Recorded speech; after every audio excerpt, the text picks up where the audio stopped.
Alors on avait décidé aujourd'hui d'aller dans un jardin sur Angers, dans un parc, et puis on avait une petite course à faire pour acheter un petit cadeau pour une jeune fille qui a 12-13 ans.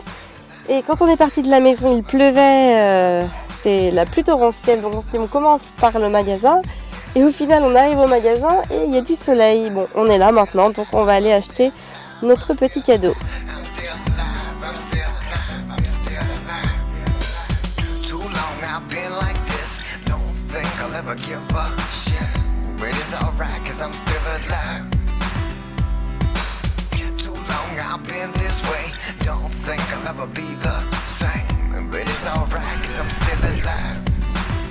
Eh bien, on n'aura pas réussi à échapper à la pluie ce coup-ci, donc j'ai le petit parapluie rouge d'Arthur. Et puis voilà, il fait pas froid, mais ça mouille. Aujourd'hui, je voulais voir avec vous quel comportement adopter face à son enfant. Parce que j'imagine que comme tous les parents, vous voulez adopter les meilleurs réflexes face à vos enfants. Vous voulez qu'ils se développent dans l'harmonie, dans tout ce qu'il y a de bien, dans la positivité. Vous voulez lui insuffler des comportements bienveillants.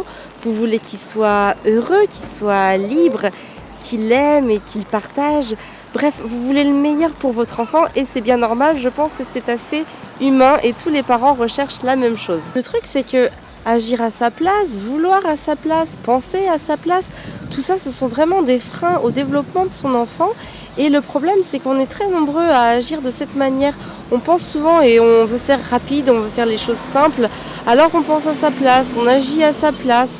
Et du coup, l'enfant ne peut pas acquérir cette indépendance, ne peut pas accéder à cette autonomie dont il a vraiment besoin lui-même pour se développer. En voulant faire bien, en voulant avoir de bons réflexes, on développe souvent chez l'enfant une sorte d'état de passivité qui n'entraînera absolument pas les caractères, les traits de caractère que l'on souhaite au contraire développer. Notre rôle, c'est vraiment aider l'enfant, d'être son serviteur, mais un serviteur positif. On a besoin d'aider l'enfant dans ses agissements de tous les jours. On a besoin de l'observer pour lui présenter de nouveaux outils de travail lorsque ceux déjà proposés ont épuisé tout son intérêt. Parce que si l'enfant a épuisé tout l'intérêt et toutes les possibilités d'activités que présente le jeu, il ne va plus s'intéresser et du coup ça freine aussi sa conquête d'exploration. Et puis bien sûr, on cherche tous à créer une ambiance qui va favoriser la concentration de l'enfant. Très important de favoriser un lieu où l'enfant va pouvoir prendre des initiatives,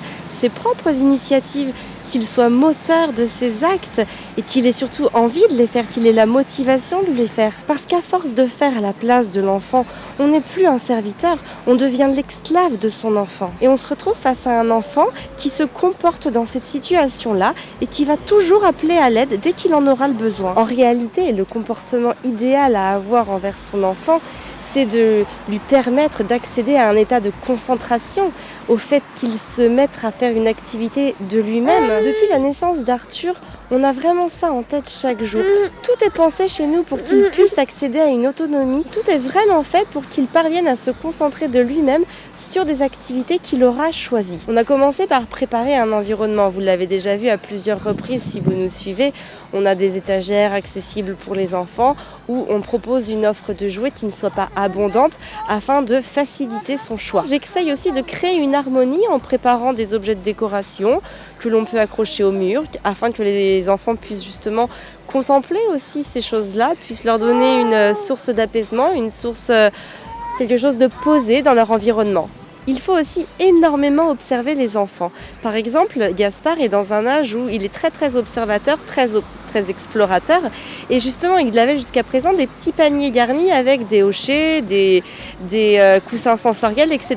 Comme son intérêt était complètement épuisé, je lui ai placé de nouvelles choses. Je lui ai mis des instruments de musique, des bâtons de pluie, des choses qui font du bruit en fait et qu'il aime agiter et comprendre d'où vient le bruit.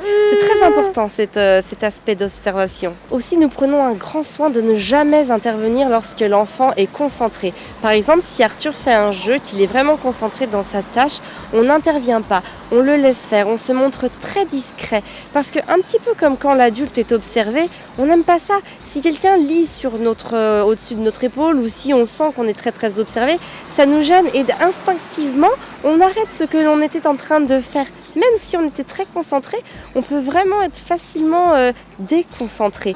Donc justement, c'est de le laisser vraiment faire ces choses et ne pas intervenir, ne pas trop poser de questions. Et enfin, garder en tête que le développement se fait au rythme de l'enfant et que parfois les choses prennent du temps. Des fois, il y a des retours en arrière.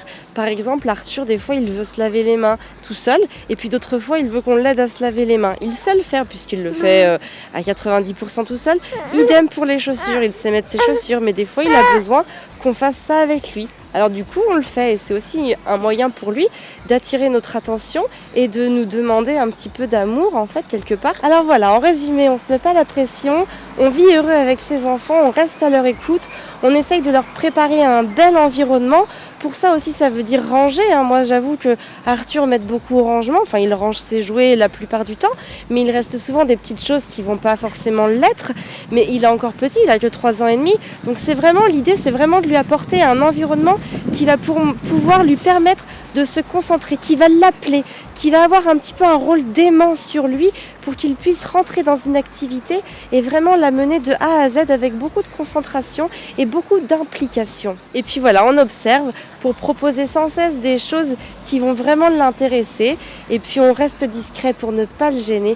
Voilà, ce sont vraiment des choses très très importantes à faire avec ses enfants. Et je pense que le comportement idéal, il n'est pas basique, il peut y avoir plein de comportements idéaux en fait. Tout simplement, ça repose sur l'amour, l'écoute, l'empathie envers l'enfant. Entre-temps, le temps s'est calmé, on va pouvoir en profiter un peu plus. J'ai enfin pu lâcher mon parapluie. Prenez soin de vous et de vos enfants.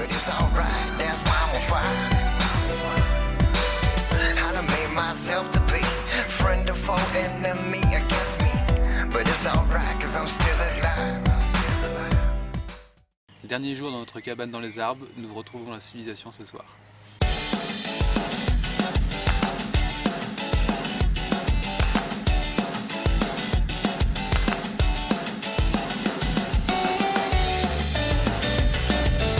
Aujourd'hui, je voulais vous proposer une petite rétrospective de notre week-end dans la cabane dans les arbres. C'était vraiment formidable, la cabane était vraiment tout à fait confortable, très bien équipée. Il n'y avait pas d'eau, pas d'électricité, enfin pas d'eau courante, il y avait une réserve d'eau.